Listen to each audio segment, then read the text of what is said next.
মোদি দিদি উভয় সরকার চালাতে ব্যর্থ এবং দুটো সরকারই ব্যর্থ। তর্ক হোক, আলোচনা হোক, মানুষ দেখুক, দুটো সরকারই ব্যর্থ। আজকে মোদী সরকার এতদিন ক্ষমতায় বলেছিল 2 কোটি চাকরি দেবে।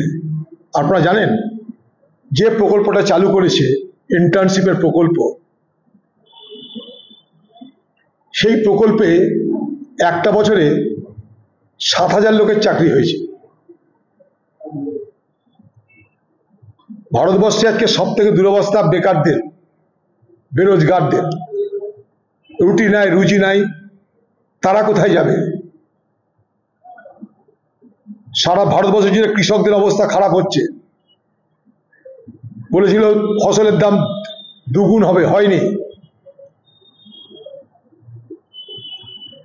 ভারতবর্ষের আর্থিক ব্যবস্থাও নেমে গেছে এবছর। হয়তো বলা হচ্ছে বিশ্বে আমরা চতুর্থ হয়ে গেছি, চতুর্থ হয়েছে অন্য কারণে। মাথাপিছু রোজগার দেখুন আমাদের। যখন মাথাপিছু রোজগার দেখবেন, তখন দেখবেন আমাদের মাথাপিছু রোজগার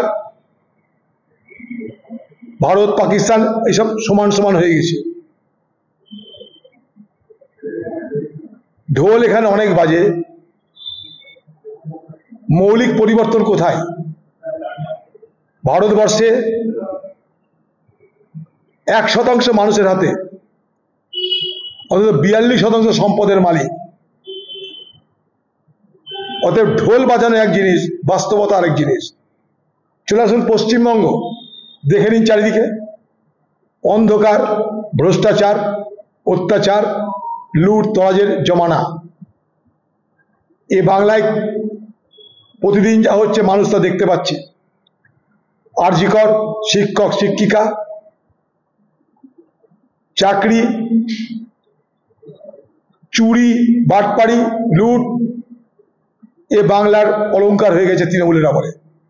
স্বাভাবিকভাবেই মোদি দিদি উভয় সরকার চালাতে ব্যর্থ।